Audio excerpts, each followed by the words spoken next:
तो आज हमारा जो टॉपिक है वो प्रत्यायोजन या डेलीगेशन, इसका अर्थ, प्रकार और अर्थ और विशेषताएं और परिभाषाएं, और इसकी जो थी देखो आवश्यकताएं, महत्व और तत्व, इसके तत्व, ये सब तत्व आप देख सकते हो। ये प्रत्यायोजन की विशेषताएं। आज हम पढ़ेंगे प्रत्यायोजन के प्रकार, ये सब मैंने पढ़ाया हुआ है। आज इसके प्रकार पढ़ेंगे और इसके सिद्धांत पढ़ेंगे और इसके अंदर आने वाली बाधाएं भी पढ़ेंगे। हमारे न्यू सिलेबस जुड़ा था, आपको बता दूं। पहली यूनिट तो वो की वो थी, सेकेंड यूनिट जो संगठन के सिद्धांत है ना, इसके अंदर ये सारे जोड़े थे। पदानुक्रम का पढ़ा लिया, नियंत्रण, आदेश की एकता, रेखा स्टाफ और प्रत्यायोजन की जो सिद्धांत है ना, ये लास्ट है। इसके बाद ये यूनिट पूरी हो जाएगी। जो नए नए टॉपिक जुड़े थे ना वो सारे पूरे हो जाएंगे। उसके बाद हम फास्ट वापस से इसके सारे नोट्स मैंने दिए हुए हैं, एक बार और वापस से इसको सारे सुपरफास्ट रिवीजन करवा लूँगी। उसके बाद प्रशासनिक व्यवहार, निर्णय, निर्माण और ये सिद्धांत, ये चेंज नहीं हुआ, ये वो यूनिट है। उसके बाद प्रथम प्रशासनिक सुधार आयोग, द्वितीय प्रशासनिक सुधार आयोग हमारा डिलीट हो चुका है। लोकपाल हमारा डिलीट हो चुका है, लोकायुक्त वर्तमान में भी है।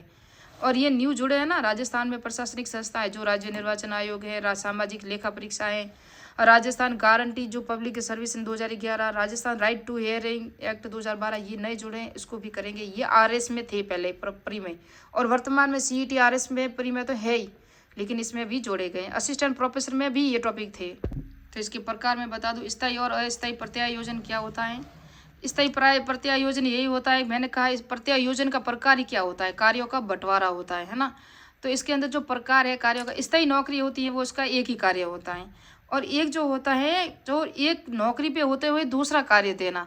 जैसे कि टीचर होते हुए आपको जनगणना में लगाना, आपको किसी आपदा में लगाना, आपको बीएलओ का जो वोटर लिस्ट है उसके अंदर आपको लगाना।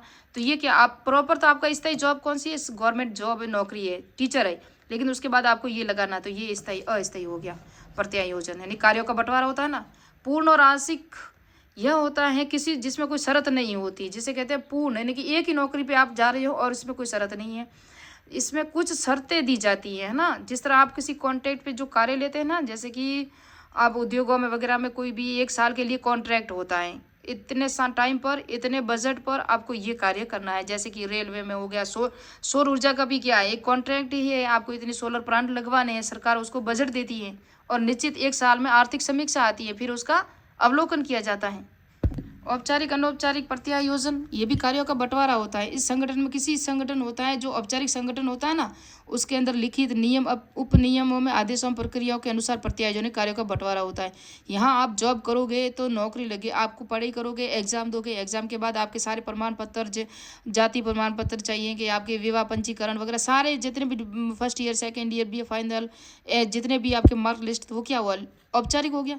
इस संगठन में परंपरा और रीति रिवाज और आपसी सद्भावना के आधार पर कार्यों का बंटवारा। जैसे शादी होती है ना, तो हमारे रिश्तेदारों को किसी को काम कहने की जरूरत नहीं होती, वो जिस तरह आए उसी तरह से किसी को खाना खिलाना है, किसी की टेंट वगैरह की व्यवस्था करनी, किसी को पानी पिलाना, ये कार्यों का बंटवारा होता है ना। ये अनौपचारिक ढंग से होता है, ये औपचारिक ढंग से होता है, इस तरह से।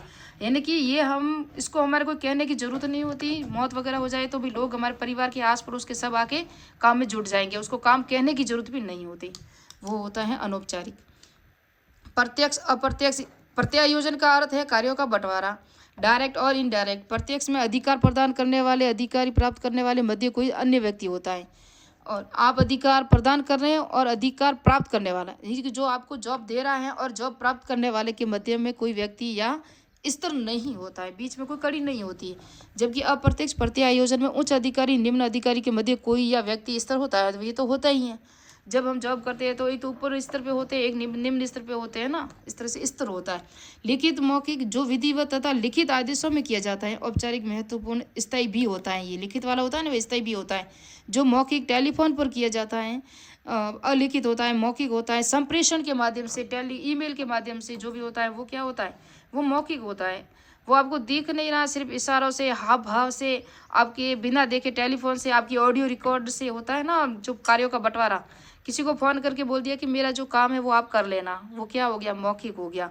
लिखित में मैं आपको लिख कर, ये जो हमारी जो नोटिस है, ये हमारा जो कार्य है, कॉन्ट्रैक्ट है, वो इतने महीने में, इतने में, जो मैंने अभी बताया वही है लिखित वाला, कार्य पूरा होना चाहिए। यहाँ सामान्य और विशिष्ट में भी इतना ही है। कोई जब एक अधिकारी द्वारा दूसरे अधिकारी को कार्य संबंधित समस्त गतिविधियाँ, विचार जितने भी सौंपने, क्रिया वगैरह सब सौंपता है, तो वो क्या हो गया, वो जन सामान्य हो गया। विशिष्ट इसमें संपूर्ण कार्य को न सौंप कर, पूरा कार्य नहीं देता, आधा कार्य देता है, आधा खुद कर लेता है, जो उच्च अधिकारी होते हैं। तो विशिष्ट क्रिया जिसे कहते हैं विशिष्ट प्रत्यायोजन।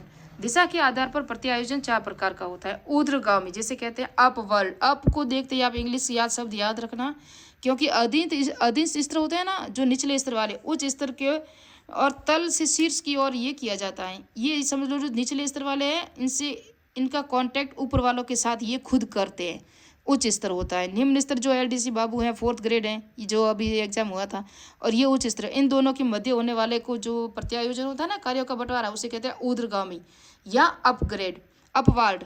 अधोगामी वो होता है जो ऊपर से नीचे की ओर, यानी कि उच्चतर से निम्नतर की ओर होता है। मैं समझाने के लिए ये सभी लिखा है। क्षितिजाकार क्या होता है, यानी कि एक कर्मचारी बीच में बैठा है, बीच की कुर्सी, और चारों तरफ ये आपके अधीनस्थ कर्मचारी बैठे हैं, आप सब बैठ के कार्य कर रहे हो, यानी कि समान अधिकारी हो, आप सब समान अधिकारियों के बीच में बैठे हो और कार्यों का बंटवारा कर रहे हो। चाहे आरएस हो, चाहे एलडीसी बाबू हो, जो भी हो, सब समान है वहाँ पर। बाह्य और पार्श्व जिसे आउटवार्ड और साइडवार्ड कहते हैं। संगठन की किसी इकाई द्वारा किसी संगठनेतर इकाई की किया जाने वाला प्रत्यायोजन बाह्य निकटवर्ती प्रत्यायोजन, यानी कि पहचान वाले संगठन से किया जाने वाला प्रत्यायोजन पार्श्व कहता है। बाह्य जो किसी बाह्य इकाई से, किसी बाहरी सदस्य होता है, बाहरी संगठन से जुड़ा हुआ व्यक्ति, वो हो गया बाह्य। और पार्श्विक जो हमारे पास में ही, हमारा नजदीक पहचान वाला निकटवर्ती, उसको ही जो कार्य को बंटवारा होते हैं, उसे कहते हैं पार्श्व। सशर्त और अशर्त। सशर्त यानी किन्हीं शर्तों पर आधारित होगा, और अशर्त यानी बिना कोई शर्त का कार्य को बंटवारा। सरल और जटिल, जिस प्रत्यायोजन जिसको करने में प्रक्रिया सरल हो, अत्यंत ही सरल हो, जिसको करने में औपचारिकता का निर्वहन, यानी कि आपको किसी को आज्ञा लेनी पड़ेगी, फिर ही आपको कार्य करना होगा। अब है प्रत्यायोजन के सिद्धांत। इसमें आदेश की एकता का उल्लंघन नहीं होता है। इसमें अपेक्षित परिणामों के आधार पर कार्य का निर्धारण होता है। प्रत्यायोजन में केवल क्रियात्मक उत्तरदायित्व ही हस्तांतरित नहीं होना चाहिए। अंतिम उत्तरदायित्व प्रत्यायोजन का ही होता है। जो अधीनस्थ अधिकारी, बड़ा अधिकारी होता है ना, अंतिम उसका ही होगा। वो चाहे छोटे निम्न अधिकारी उसको सारा कार्य दे दे, जो ग्राम सेवक है ना, अपना कार्य एलडीसी बाबू को कितना भी दे, लेकिन जितनी भी जो उस पर भार है ना, उसकी रेस्पॉन्सिबिलिटी, उसकी जिम्मेवारी वो ग्राम सेवक जी पर ही होगी। प्रत्यायोजन में अधिकार अथवा सत्ता का प्रत्यायोजन जिस मात्रा में किया जाए उसी मात्रा में उत्तरदायित्व ही सौंपा जाना चाहिए। इसमें अधिकारियों की सीमाओं का स्पष्टीकरण होना चाहिए कि किसको कितना कार्य करना होता है। इसमें संप्रेषण खुला होना चाहिए सबको, यानी कि छुप छुप के कुछ नहीं, स्पष्ट से कहना चाहिए कि आपको ये कार्य करना है, आपको ये कार्य करना है। जिस तरह से एक फैमिली मेंबर में आपसे बड़े होते हैं, वो आपको कहते हैं कि आपको ये कार्य करना है, बार बार लड़ाई झगड़ा नहीं होना चाहिए, जितना कार्य होता है उस कार्यों का बंटवारा कर दिया जाए। इसमें प्रत्यायोजन के सभी पक्षों की पूर्ण जानकारी, जिस व्यक्ति को हमारे परिवार में कार्य करते हैं ना हम, जिसको कहते हैं, जिसको रोटी अच्छी बनानी आती है उसको रोटी का ही कार्य दिया जाए, जिसको बर्तन अच्छे धोने आते हैं उसको बर्तन का ही कार्य दिया जाएगा। यानी कि वो उसके अंदर पूर्ण जानकारी होनी चाहिए जो कार्य उसको सौंपा जाता है। मैं ये मारवाड़ी भाषा में इसलिए समझा रही हूँ कि आप आसानी से समझ जाओ। पूर्ण नियोजित और व्यवस्थित भी होना चाहिए। सुबह से लगा के शाम तक कौन कौन से कार्य करने हैं, कब करने हैं, किस टाइम पे करने हैं, पूर्ण नियोजित होना चाहिए। इसमें मूल्यांकन का तत्व भी नियत होना चाहिए। हाँ, जो अच्छा कार्य करे उसी की प्रशंसा भी करनी चाहिए हमें। प्रत्यायोजन नियमों, कानूनों, आदेशों के अनुसार ही होना चाहिए, नियम के अनुसार ही होने चाहिए, और यह सभी प्रभावशाली और लाभप्रद सिद्ध होता है जबकि उसके नियंत्रण की प्रक्रिया भी संचालित हो। उस पर नियंत्रण करने वाला कर्म अधिकारी होता है ना, उच्च अधिकारी, वो प्रभावशाली होना चाहिए, और यानी कि विशिष्ट, उसे विशेषज्ञ होना चाहिए, जिसको अनुभव हो पूरा। अब प्रत्यायोजन की बाधाएं, जो अधिकारियों के कारण उत्पन्न होने वाली, कुछ अधिकारी ऐसे होते हैं ना, उसको योग्यता ही नहीं है, कुछ सर्टिफिकेट से आ चुके हैं तो उसके पास कौन सी योग्यता होगी, है ना। कुछ प्राइवेट स्कूल से पढ़कर आ चुके, उसके पास कौन सी योग्यता होगी। किसी को आरक्षण से नौकरी मिल गई, उसके पास कौन सी योग्यता होगी, तो वो विशेषज्ञ नहीं हो सकता। तो अधिकारियों के कारण उत्पन्न होने वाली कुछ बाधाएं भी होती है। अधीनस्थों के कारण भी, अधीनस्थ जो निचले कर्मचारी होते हैं ना, वो रोज रोज कार्य करके कभी कभी थक जाते हैं कि सारा दिन इसी का ही आदेश मानता रहूँ, कभी कभी वो भी शिथिलता आ जाती है, उसके अंदर भी थोड़ी सी कम वो भिन्नता आ जाती है। संगठनात्मक बाधाएं, संगठन कई संगठन एक छत के नीचे न होकर अलग अलग स्थानों पर होते हैं। संप्रेषण की बाधाएं आ जाती है, उससे मैंने कि कनेक्ट किससे करें, वहाँ तक जाना कौन, माल सप्लाई कैसे करना, वहाँ पर नियंत्रण दूर होता है तो नियंत्रण कैसे करें। अच्छे अधिकारियों की भी कमी होती है ना, उस तरह से कुछ ऐसी बाधाएं भी हैं। तो ये हो गया हमारी आज की यूनिट पूरी। नेक्स्ट में हम, मैंने कहा, लोक प्रशासन का अर्थ, क्षेत्र, प्रकृति, उस वो बताएंगे, या फिर मैं आरबीएससी की बुक से भी जितने भी प्रश्न आ चुके हैं वो प्रश्न करवाऊंगी। मिलते हैं, आ चुके नहीं, उसके पार्ट के अंत में दिए होते हैं ना, वो करवाऊंगी। मिलते हैं नेक्स्ट बार में, नेक्स्ट वीडियो में। मेरे चैनल को सब्सक्राइब कीजिए, लाइक कीजिए, कमेंट कीजिए।